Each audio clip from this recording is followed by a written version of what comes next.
Ya, shalom sahabat yang terkasih di dalam nama Tuhan Yesus. Puji Tuhan kita bertemu kembali di dalam kasih-Nya. Sahabat, bantu terus viralkan ya, bagaimana kitab suci itu dikentutin atau dipantatin. Karena begini sahabat ya, saya melihat banyak orang yang menutup mata mengenai hal ini. Padahal kita tahu di negeri kita ini walaupun negeri yang demokrasi, tetapi hal seperti memantati dan mengentuti kitab suci itu sangat fatal akibatnya sahabat. Sangat fatal. Sangat fatal.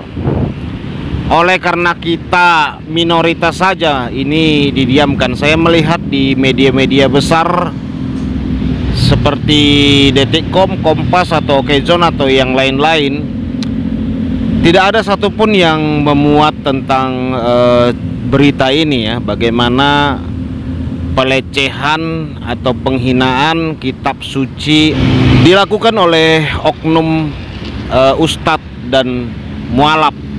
Dalam video tersebut kita sudah tahu bahwa dia mengatakan apa yang dia genggam itu adalah Bible atau Alkitab. Lalu dia taruh ke pantatnya, dia goyang-goyang begini sahabat. Dan setelah itu dia buat lagi keduanya dengan suara kentut. Put, katanya begitu. Saya sendiri melihat video itu jujur cukup miris. Siapa sih kita orang Kristen yang tidak sedih? Siapa sih kita yang tidak hancur hati ketika kitab kita itu dipantatin, dikentutin oleh orang?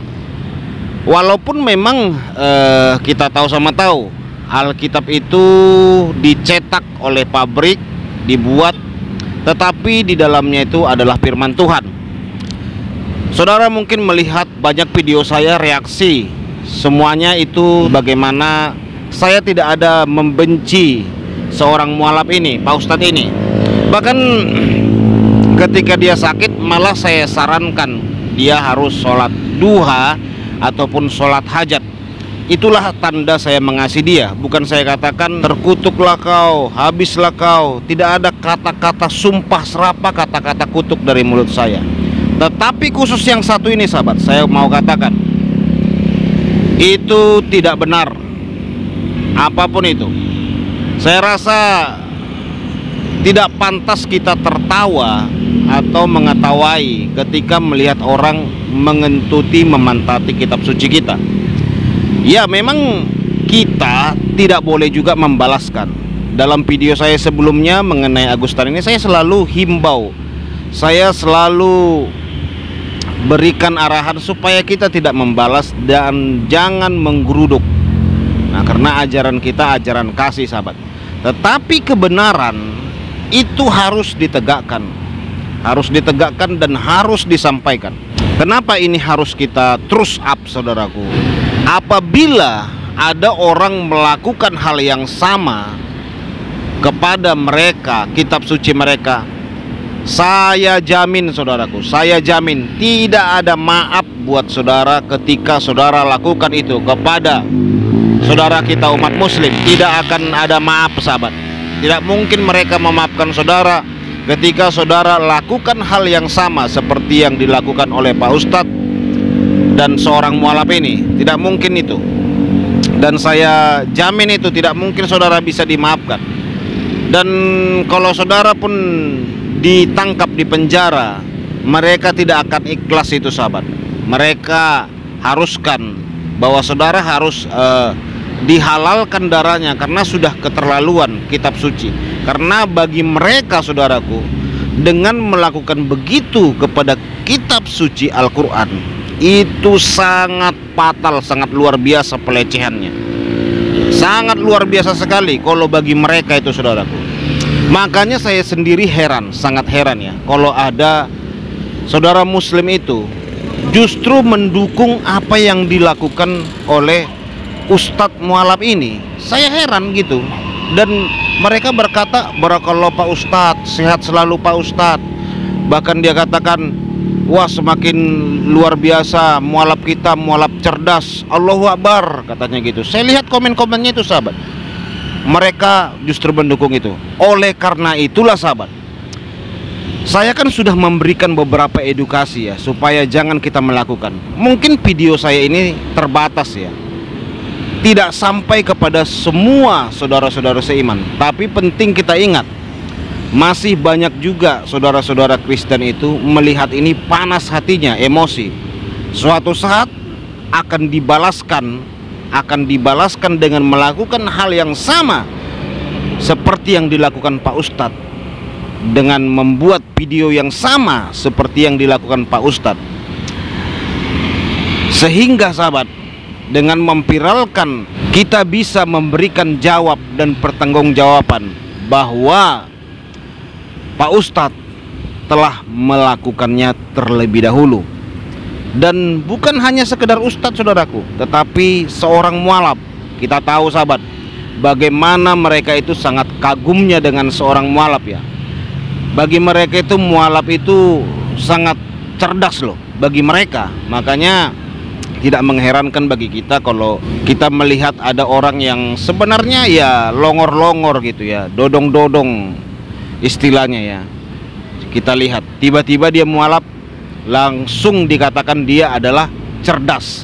Kita yang tahu, ini orang dodong-dodongnya dulunya di kampung, kok tiba-tiba jadi cerdas. Nah, kita harus pahami saudaraku, bagaimana mereka memandang seorang mualaf itu. Bagi mereka itu mualaf itu cerdas, lebih cerdas dibanding mereka yang muslim dari lahir. Makanya tidak heran kalau mereka katakan mualaf itu cerdas, pintar, cerdas. Mereka sanjung itu, karena mualaf itu saudaraku yang terkasih ya, bagi mereka itu suatu berkah yang luar biasa. Contoh ya, kita perhatikan Yahya Waloni. Bagaimana Yahya Waloni itu setelah mualaf, wah diciumi tangannya. Saya sampai pernah melihat itu videonya itu ya, sampai kakinya Yahya Waloni itu dipeluk oleh mereka, saking kagumnya gitu.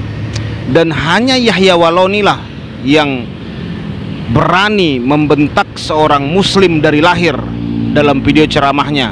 Aku penggal nanti kepala kamu. Ketika seorang muslim itu berkata, mau mati nggak pak? Katanya begitu ya, karena Yahya Waloni bercerita dan curhat dia lagi sakit gitu. Tiba-tiba ada jemaah nyeletuk, mau mati nggak pak? Katanya gitu ya. Aku penggal kepala, kata Yahya Waloni kepada seorang jemaah yang hadir di situ. Tetapi Yahya Waloni walaupun berkata gitu tetap disanjung, diagungkan saudaraku. Karena apa? Karena bagi mereka seorang mualaf itu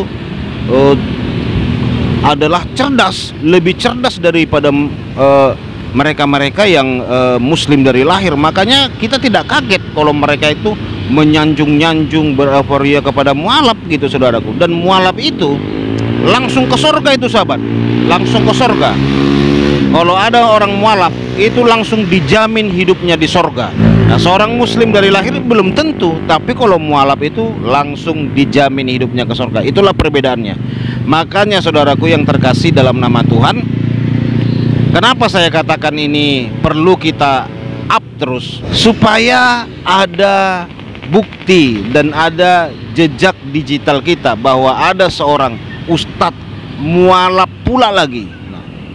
Nah, mualaf pula lagi berarti dia adalah orang yang cerdas di agama Islam, seorang yang cerdas di agama Islam, dan ustadz pula melakukan aksi mengentuti kitab suci agama lain sampai 2 kali. Supaya saudaraku yang terkasih, jika ada pun nanti ada orang yang membalaskan, kita nggak tahu entah siapapun itu, saya takutnya walaupun saya sudah berkali-kali memberikan edukasi, jangan balas, jangan lakukan, bahkan memberikan edukasi hal-hal yang baik, hal-hal yang kasih, saya takutnya ada yang membalaskan. Karena apa saudaraku?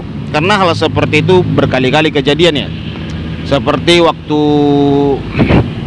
ada orang yang mengejek-ejek Israel. Nah, ada orang Kristen yang merasa tersinggung. Dia bilang, memangnya cuman kalian yang punya tanah suci, kami juga punya. Lalu mereka balaskan. Nah, akhirnya yang mengejek-ejek tanah suci agama saudara muslim ditangkap saudaraku. Padahal yang mengejek-ejek tanah suci orang Kristen nggak ditangkap, nggak diapa-apain gitu. Dan itu sering terjadi. Dan kita harus berhikmat dalam hal ini ya. Kalau sudah kejadian begitu terus kita sampaikan, karena memang ini sengaja ditutupi dan banyak pihak-pihak yang sengaja menutup mata. Ya kita melihat juga lah bagaimana Pak Menko Hulkam dulu ya langsung heboh sekali mengenai Pak Saifuddin. Padahal Pak Saifuddin itu tidak ada loh mengentuti Al-Quran, tidak ada dia memantati Al-Quran, tidak ada saudaraku. Tetapi itu dianggap menjadi berita nasional, terus dipiralkan, terus dipiralkan. Pak Saifuddin hanya berkata supaya menghapus 300 ayat, tidak mengentutin, tidak memantatin. Pak MKC juga tidak mengentutin Al-Quran dan tidak memantatin. Bahkan Pak MKC pernah berkata, perkataan dia itu termasuk adalah perkataan yang saya tolak, dan banyak orang Kristen menolak, bahwa Pak KC berkata Al-Quran itu juga firman Allah. Cek video Pak MKC, dia pernah berkata Al-Quran itu juga firman Allah, katanya gitu saudaraku. Dan saya adalah orang yang tidak setuju, makanya saya tidak pernah baca-baca Al-Quran saudaraku. Karena bagi saya nih, selain daripada Alkitab bukan firman Tuhan, makanya saya tidak mau baca-baca itu, gitu saudaraku. Tapi Pak MKC beda, dia katakan Al-Quran adalah firman Allah. Begitupun dia ditangkap, apalagi kalau sampai mengentutin dan memantatin. Makanya saudaraku yang terkasih, supaya ada bukti bagi kita orang-orang minoritas ini, terus viralkan, sampaikan. Seandainya pun mereka terus menutup mata dengan hal-hal ini, biarkan saja. Tetapi minimal kita mempunyai jejak digital, punya rekaman, punya sejarah bahwa ada seorang ustadz mualaf yang dianggap sangat cerdas telah memantati kitab suci orang Kristen, bahkan menguntuti kitab suci orang Kristen. Demikian sahabat yang bisa sampaikan, Tuhan Yesus berkati. Shalom.